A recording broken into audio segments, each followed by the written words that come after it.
मुख्यमंत्री माझी लाडकी बहीण योजनेत महत्त्वाचे बदल करण्यात आलेले आहे। लाडक्या बहिणींसाठी अत्यंत आनंदाची आणि महत्त्वाची बातमी आपल्या समोर आलेली आहे। मुख्यमंत्री माझी लाडकी बहीण योजनेअंतर्गत ई-केवायसी करण्याची संधी पुन्हा उपलब्ध करून देण्यात आलेली आहे। तर ती संधी का उपलब्ध करून देण्यात आली, किती तारखेपर्यंत ही सर्व माहिती संधी असणार, म्हणजे केवायसीची मुदत किती दिवस असणार, हे सर्व सविस्तरपणे आपण या GRच्या माध्यमातून जाणून घेणार आहोत। हा GR आणि ही माहिती अत्यंत महत्त्वाची असणार आहे। जास्तीत जास्त मित्रमैत्रिणींना शेअर करायचे आहे आणि असेच अपडेट पाहण्यासाठी या चॅनलला सबस्क्राईब करायचं आहे। तर चला याची माहिती आपण थोडक्यात जाणून घेऊया।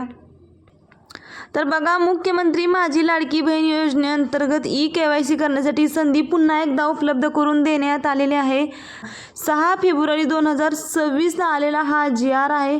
अत्यंत महत्त्वाचा हा GR असणार आहे। या GR मध्ये काय शासन निर्णय झालेला आहे तो थोडक्यात आपण जाणून घेऊया। बघा, मुख्यमंत्री माझी लाडकी बहीण योजनेअंतर्गत 31/12/2025 पर्यंत ज्या लाभार्थी महिलांनी कुटुंबातील ई-केवायसी प्रक्रिया पूर्ण केलेली आहे, तथापि सदर प्रक्रिया पूर्ण करताना लाभार्थ्यांच्या कुटुंबातील सदस्य नियमित, कायम कर्मचारी, कंत्राटी कर्मचारी म्हणून सरकारी विभाग, उपक्रम, मंडळ, भारत सरकार किंवा राज्य सरकारच्या स्थानिक संस्थेमध्ये कार्यरत नसावा किंवा सेवानिवृत्तीनंतर निवृत्ती वेतन घेत आहे किंवा नाही, हे याबाबतचा पर्याय निवडताना नजर चुकीचा पर्याय निवडण्यात आलेला आहे। अशा लाभार्थी महिलांसाठीच ऑनलाईन ई-केवायसीमध्ये पुन्हा एकदा सुधारणा करण्याची संधी उपलब्ध करून देण्यात आलेली आहे आणि 31 मार्च 2026 पर्यंत ही ई-केवायसीची मुदत असणार आहे। तर बघा, उपरोक्त अनुषंगाने योजनेच्या पोर्टलवर सुधारणा करण्यात आलेली आहे। यापुढे कोणत्याही परिस्थितीमध्ये याच्यामध्ये सुधारणा करण्यात येणार नाही। म्हणजे मुख्यमंत्री माझी लाडकी बहीण योजनेतील लाभार्थी महिलांना ही शेवटची संधी असणार आहे असं इथं म्हटण्यात आलेलं आहे। पुन्हा ई-केवायसीमध्ये सुधारणा किंवा बदल करण्यात येणार नाही अशी माहिती आपल्या समोर आलेली आहे। खूप महत्त्वाचा हा निर्णय आहे लाडक्या बहिणींची पडताळणी।